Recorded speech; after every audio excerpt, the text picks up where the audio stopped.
Welcome back, gamers. Today we're going to talk about when to use signal detectors / portable signal detectors and what to do if you get detected. But first, if this is your first time here, do us a favor and hit that like and subscribe button below.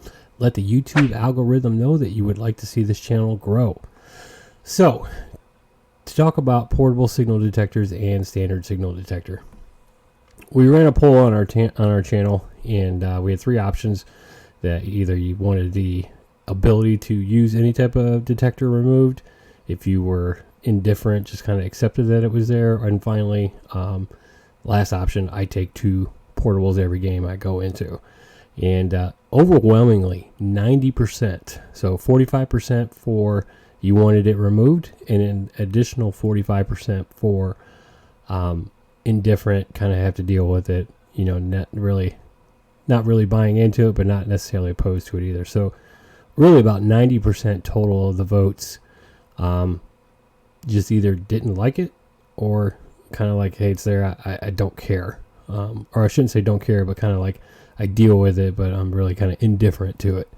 So we wanted to give you guys some tips and tricks when to use signal detectors, what to do when you are detected, and situational awareness around either detecting or being the detected. So first we'll go over, again, of course, with every video we like to provide video evidence of what the points we're trying to make.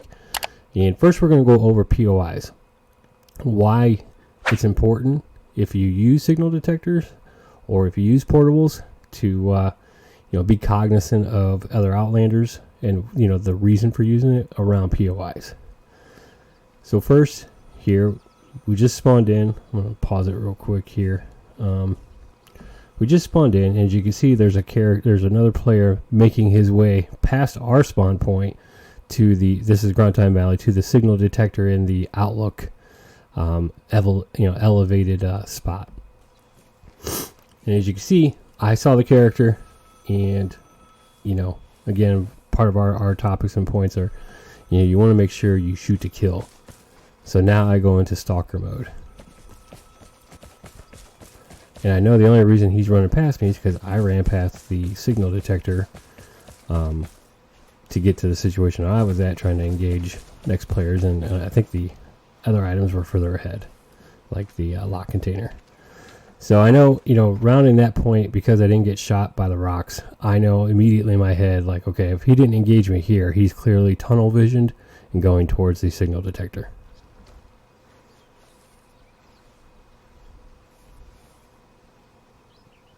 I'm trying to locate him.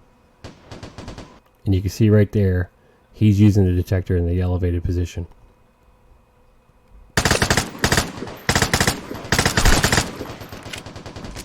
And just by picking our spot, we get the kill.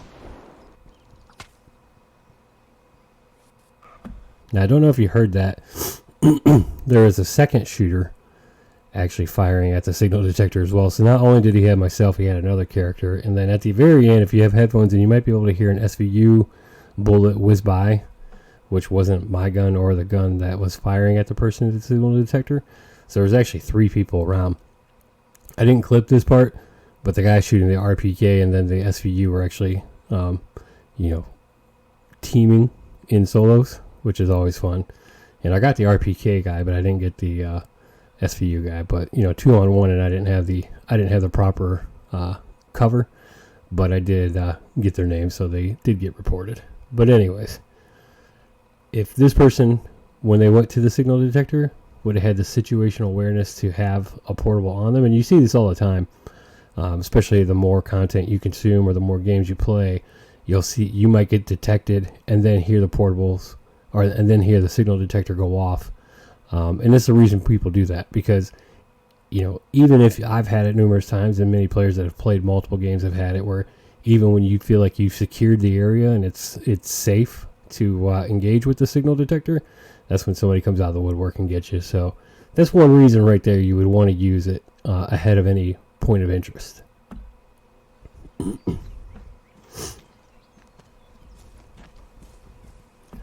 The second one here, there's a famous, I don't want to say famous, but there's a well-known airdrop retrieval character personality that creates content. And personally, I'm a fan of his. I think he's a great player. And but I've queued up probably like 30 times, and I don't think we've ever ran into each other. Either I die or he dies first, or whatever the case is. But anyways, I know he's in this match, and I hear the double bugle off in the distance, and I want to go look for him. But at the same time, I just passed the lock container, and I know there's a sneaky snake down there in that little yellow house that's right in the right top corner, or it should be your right top corner if you're viewing this. So I'm trying to be careful of the situation and not get third-partied while I'm trying to hunt for the person. But eventually I'm like, all right, it's getting close to the end of the match. I need to start getting some loot, because all I've done is looted a little bit, shot at some person that he's kind of sneaking around, and really didn't have a whole lot to show for that encounter. So now I'm going in the house and trying to fill up my book bag. Get ready.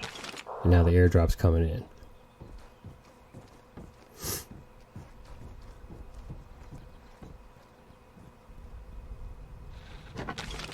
And now, little did I know, so originally the airdrop was over on the opposite side of the map by the church, but the comms were hit 3 times, and I hadn't looked at my map for a little bit because, again, I was too busy trying to listen for bugle shots on the other side, while also tracking the person that was close to me that I couldn't get a clear visual on. So I come in here, I find, and if you hear, you can start hearing footsteps approaching.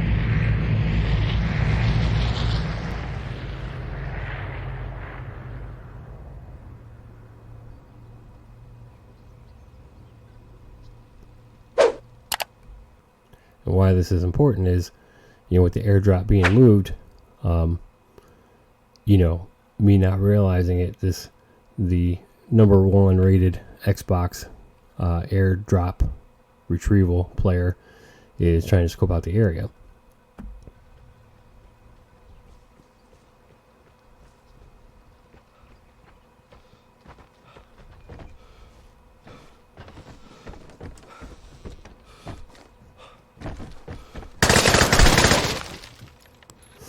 And that's why it's important, to keep these, keep the portables around you, because even when you think you're safe, you're not.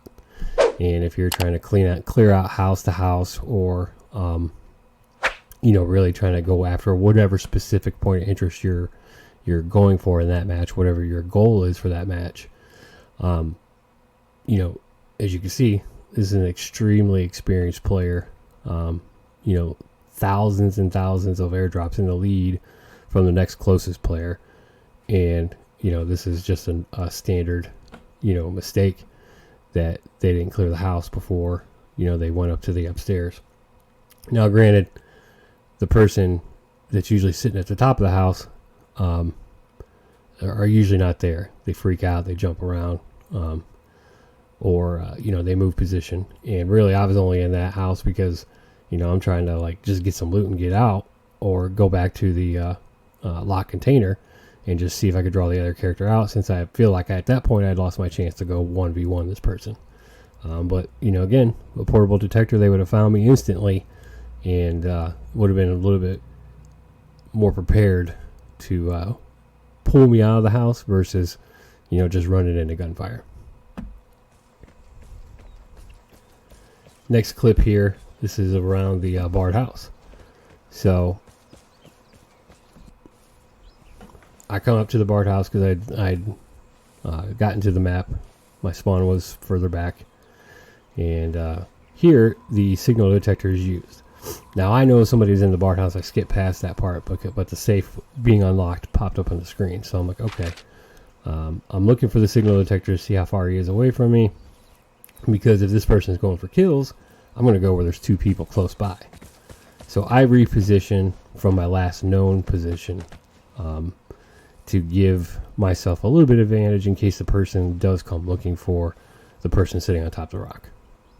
Now, why this is important here is if you go to the safe and you loot it, the goal of getting the contents of the safe and extracting for the XP, this is where a portable signal detector would come in handy, because at this point you want to avoid traffic if you're just trying to extract with your loot, and that comes in handy regardless of whatever whatever your path to the exit is. Whether you just get in and get 100 chemicals, you're like, all right, I gotta get out now. Whatever the case is, that's why it's important if you have that portable to keep yourself safe. Not necessarily as an offensive weapon, but as a defensive weapon to really kind of protect what you've collected.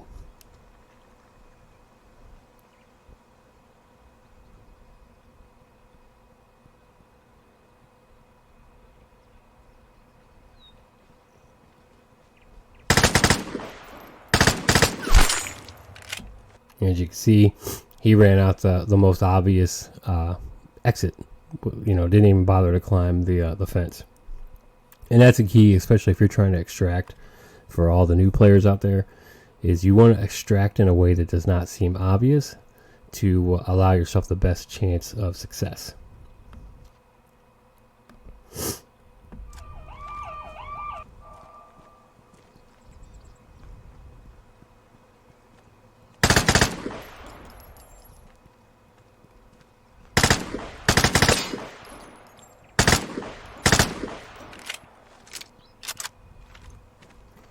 And now here you can see I started an engagement with a player. And this is what I want to cover regarding when you get ported. You really have two choices. You can either exit, or you can you can run away, or you can push. Right here's when I get ported. And I know it was a person I was just engaging, so I push.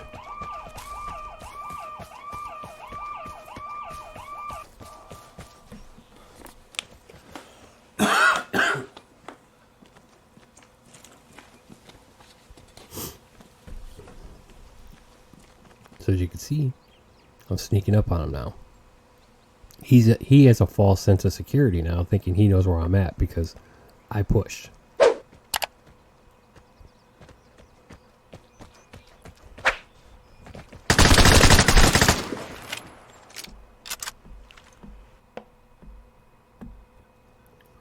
And as you can tell, that little shot at the end, the little jump, that was important. So we'll go back. As you can see, because I jumped, the player is shooting at where I was last heard, not where I am at the moment. And this is the way, to kind of jump shot without jump shooting, is if your target may not know exactly where you're at, and is using audio cues, you can jump right before you engage. Just you have to practice, and especially in the gun range, practice, turning your camera position so you can aim instantly to where they're going to be as you jump. So he's shooting where I was just at, not where I am, and it was, he didn't even take a piece of my plate.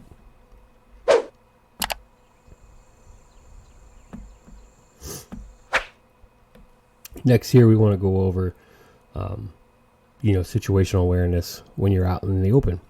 So here, I run up. I'm thinking I'm going to catch this guy right by, the red house straight in front of me. And it becomes evident that the person is not there after like a minute or so. There is a spawn. I didn't spawn at that house. The top, there's two houses on ground time at the top there, or at the bottom of the map on the left side. I didn't spawn at the house. I actually spawned by the shed. So I go and collect just a little bit of, whatever chemicals and fertilizer were in that, open door, open area shed. Come up here trying to see if I can get this guy. Wanted to kind of fool the person above me, but they're not there. And after about a minute or so, I realize, hey, nobody's coming. So I decide, I'm talking to my kid. She wants to play Cookie Run Kingdom because there's a cookie she wants to get. So I'm like, okay, we'll get out of here and just, I'll turn it off and we'll play your game on the iPad. But I hear footsteps coming right about that point.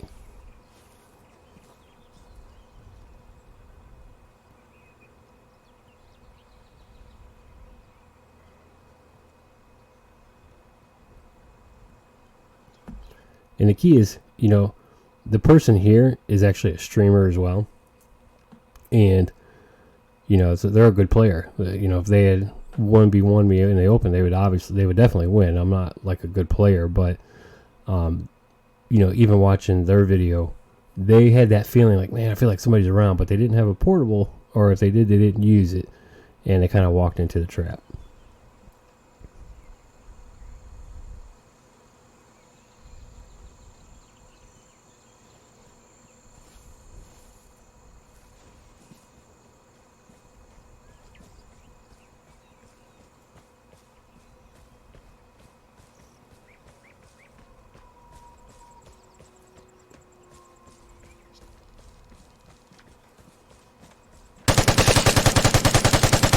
Let's see, look, they have good reaction time. They're a killer in the Outlands. But the element of surprise cannot be.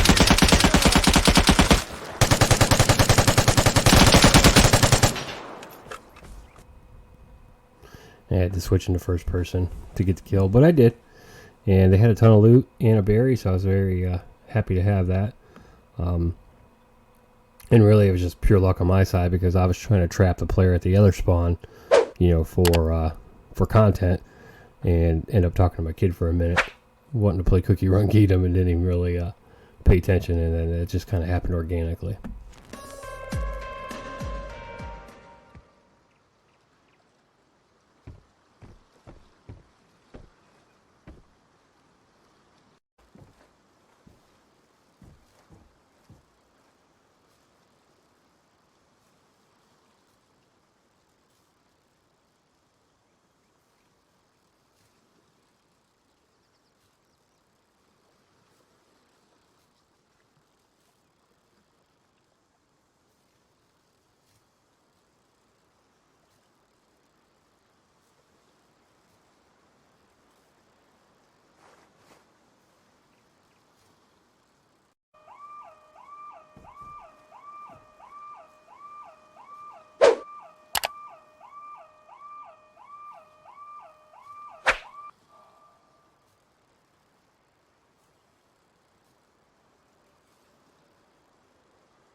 Or in those last two scenarios, if they had a portable signal detector, they would have been able to determine, hey, I'm not safe, or when you had that little game sense thing going off, and it's like, I feel like I'm being watched. There's a good in this game. There's a good chance you are.